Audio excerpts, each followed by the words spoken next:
الهام بخشین برای کلی آدم. من واقعا متاسفم برای اون آدم که من الهام بخششم. عید بله. کجا جای میری؟ مسافرت میری؟ نه ولی امیدوارم که خانواده برم. ما تو همین حین نشسته بودیم آقای محسن لرستانی هم اومدن. من میگم که از صورتم زیاد شد.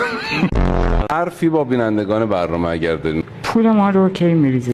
نه میگه پولمو میخوام. نه معدول گیر آوردی. الان شما شروع کردین چه وضعیتیه؟ لطف‌بازی در برنامه ما رو دیدین؟ من که اصلا. اوقات فراغت چی کار میکنین استاد؟ بر راجع به زندگی چه فکری میکنین؟ هیچ فکری ندارم. با امام زمان داشتم حرف میزدم، به امام زمان میگفتم که یا امام زمان آخه یه لپتاپ و موبایل چیه که شما نمیتونید برای من تهیه کنید؟ یکی از دوستانم گفت از خارج از کشور گفتن که برای شما یه سورپرایز دارم، بیایید تو پارک نزدیک خونتون. دستشون یه گول بود، بعد آورد یه سامسونگ A52. یا امام زمان من واقعا پس دست خودمون مثلا طولش میدیم، وقت نمیدیم بهشون که یه هفته وقت دادم به شما. آماده هست هدیه دوم؟ گفتم که چه هدیه؟ یه لپتاپ HP. عجب. خدایا این چیه؟ من مردم بهشت اینجا اینجوری. بعد ایشون گفتن که این هدیه امام زمان برای روز تولد حضرت زهرا. شب اگر میخواین تو رخت خواب اما عرق نکنین، اولا که اگه زن و شوهرین 4-5 ماه ازدواج کردین که با چسب و گلو نیستین، فاصله بگیری خرزنه فرار نمیکنه 40 سال تو رخت خواب دیگه، مگر اینکه خودت کونی میخوای بپری زنه بفهمه بره. اینقدر میچسبی سر سو دستت خواب نمیری زیر کلش.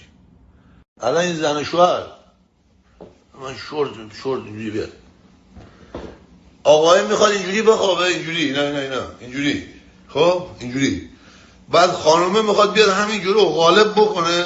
این دست خالکسته که خودش هلوش ساعت 10:11 از حس رفته، انگار کسکی قطع نخواهی گیری که صدام خالکسته آتوشکا زده دست کنده، خب روی شهدا شاد. بعد دختره رو میگه بیا عقب، های میکشه عقب. آقا خالکسته مگه مت برقی واسه کردی عقب‌تر نمیاد که.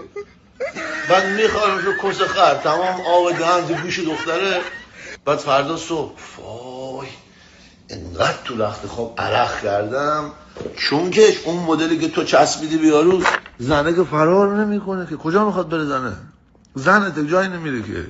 من از خدا شاهده بعد این تخت پای رو هم بخوره وای فکر میکنم بعد 6 فاز زن خواهرمون میگاد برو بر خانوم. سلام چجیبیتی. من چند سال دیگه بعد توی این زندگی مثل سگ کار بکنم تا بتونم یک ماشین BMW برای خودم بخرم. سلام مدی، ناراحت به نظر میرسی. خب به هم بگو توی چه کشوری زندگی میکنی تا بتونم دقیق تر برای تخمین بزنم چند سال باید مثل سگ کار کنی. من توی کشور ایران زندگی میکنم. وطنم این شکو. متاسفم مهدی، فکر میکنم توی کشور ایران حداقل باید 50 سال مثل سگ کار کنی تا بتونی یکی از ماشینای BMW رو بخری. البته این فقط یه تخمینه و شاید دقیق نباشه. میتونی شغلت رو به هم بگی تا تخمین دقیق تری برات بزنم. شغل منو ولش کن. تو خودت چه شغلی رو پیشنهاد میدی که بتونم هر چه سریعتر به اون ماشینی که مد نظرم بود برسم؟ حتما مهدی، سعی میکنم کاملا صادقانه باهات صحبت کنم. به نظر من دزدی بهترین شغلیه که میتونه تو رو به ماشین BMW برسونه. البته این شغل خطاها و ریسک‌های خیلی زیادی داره و ممکنه اگه توش ناشیانه رفتار کنی بدجوری توی دردسر بیفتی. یعنی چی؟ یعنی برم دزدی بکنم؟ من که تا این کارو نکردم، چجوری انجامش بدم؟ خب بهت حق میدم مهدی، شاید یکم زیاده روی کردم، ولی اگه منظورت اینه که چجوری باید شغل دزدی کردن رو برای خرید ماشین BMW شروع کنی، میتونی از دوستان خودت شروع کنی و گاهی تلفن‌های همراهشون رو بدون اینکه متوجه بشن برداری. البته این کار درستی نیست، ولی اگه نتونستی این کارو خوب انجام بدی و دوستات فهمیدن، فقط کافیه بخندی بگی شوخی کردم، احتمالاً کارتو جدی نمیگیرن. نه بابا من نمیخوام دزدی بکنم، ولش کن، اصلا پشیمون شدم. ماشین BMW رو بی خیال بگو چیکار میکنم که در سریع‌ترین زمان ممکن یه ماشین پراید حداقل برای خودم بتونم بخرم. برای خرید ماشین پراید در سریع ترین زمان ممکن میتونی از دست دیدن جوراب و لباس زیرهای دوستات شروع کنی. البته باید حواست باشه که جوراب ها پاره نباشن و بتونی اونها رو با بالاترین قیمت بفروشی.